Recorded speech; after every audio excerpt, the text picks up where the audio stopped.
Hi viewers, I hope आप सब खैरियत से होंगे। Welcome to my YouTube channel Kerala study platform with Fahad Imran. आज मैं 11th क्लास की केमिस्ट्री की बुक में से चैप्टर नंबर 1 बेसिक कॉन्सेप्ट में एटम वाले टॉपिक को डिस्कस करूँगा।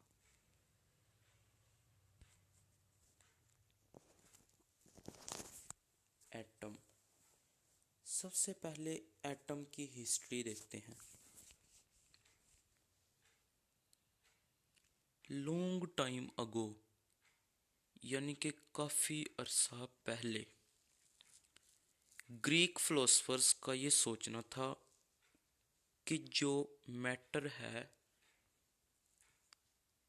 ये डिवाइड हो सकता है छोटे से छोटे पार्टिकल्स में, जब तक कि ये एक बेसिक यूनिट तक ना पहुंच जाए,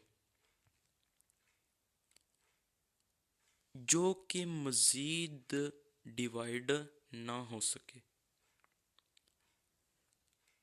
तो डेमोक्रिटस ने उन पार्टिकल्स को एटम का नाम दिया। अब बेसिकली वर्ड एटम है क्या?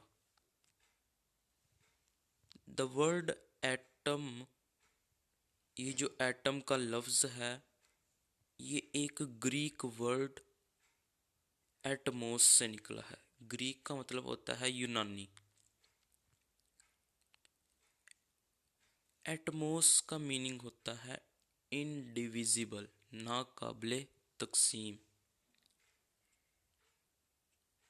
अब इसमें डिसएडवांटेज क्या था कि जो आइडिया ऑफ ग्रीक फिलोसफर्स था, जो यूनानी फिलोसफर्स का जो आइडिया था, वो कोई एक्सपेरिमेंटल एविडेंसेस पर बेस नहीं करता था, यानी उनके पास कोई तजुर्बाती सबूत नहीं थे इसको बयान करने। फिर 17वीं सदी में क्वांटिटेटिव स्टडी हुई कंपोजिशन ऑफ प्योर सब्सटेंस की, जो ये जाहिर करती है कि एलिमेंट्स डिफरेंट सब्सटेंसेस के कंपोनेंट्स थे।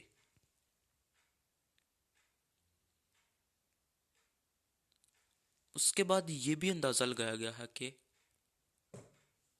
कैसे एलिमेंट्स मिलकर कंपाउंड्स बनाते हैं, या फिर कैसे कंपाउंड्स टूटकर एलिमेंट्स बनाते हैं।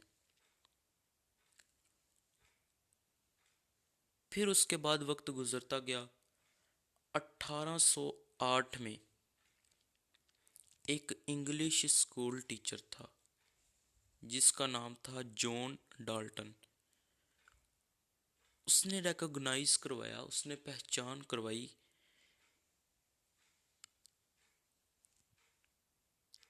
दो लॉज की।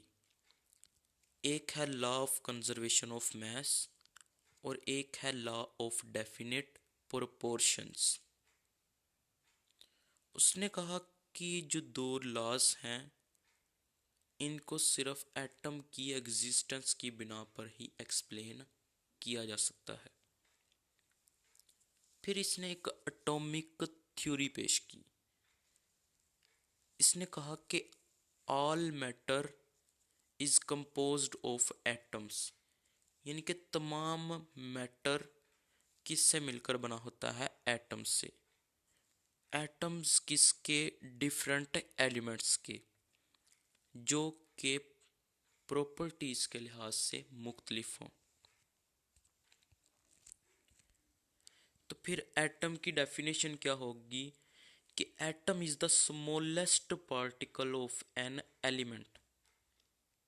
एटम एलिमेंट का वो छोटा तरीन ज़र्रा होता है which can take part in a chemical reaction, जो कि किसी केमिकल रिएक्शन में हिस्सा ले सकता है। फॉर एग्जाम्पल, अब हीलियम भी एक एटम है, नियोन भी एक एटम है, और इनकी एग्जिस्टेंस भी इंडिपेंडेंट होती है, यानी कि ये आज़ादाना तौर पर रह सकते हैं। इसके पैरेलल पे हाइड्रोजन भी एक एटम है, नाइट्रोजन भी एक एटम है और ऑक्सीजन भी एक एटम है। इनकी जो एग्जिस्टेंस होती है वो इंडिपेंडेंट नहीं होती। कहने से मुराद ये है कि ऑक्सीजन भी गैशियस फॉर्म में पाया जाता है, O2 की फॉर्म में पाया जाता है, यानी कि ये सिंगल एलिमेंट नहीं होगा और ये इंडिपेंडेंट एग्जिस्टेंस नहीं रखता होगा। इसी तरह से नाइट्रोजन भी है, ये N2 की फॉर्म में पाया जाता है, हाइड्रोजन भी है, ये H2 की फॉर्म में पाया जाता है। उसके बाद जो मॉडर्न रिसर्चर्स हैं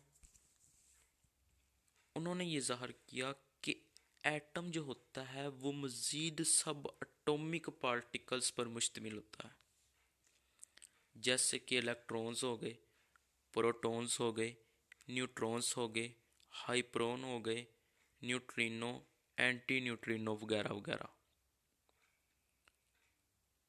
100 ऐसे पार्टिकल्स सोचे जाते हैं जो कि सब एटॉमिक पार्टिकल्स कहला सकते हैं।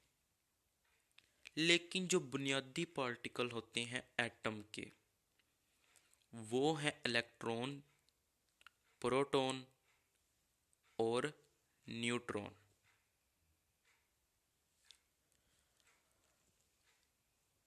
जे बर्जीलियस ये एक स्वेडिश केमिस्ट है। इसने ये डिटरमिन किया, इसने ये तजवीज़ पेश की कि जो एटॉमिक मास ऑफ एलिमेंट्स, यानी कि जे बर्जीलियस एक स्वेडिश केमिस्ट है जिसने एलिमेंट्स के एटॉमिक मैसेज की तजवीज़ पेश की और इसकी जो वैल्यूज़ हैं वो जो अब मॉडर्न कैलकुलेशंस की गई हैं तो उसके बहुत ही करीब हैं। और इसने एक सिस्टम डेवलप किया था एलिमेंट्स को सिंबल देने का।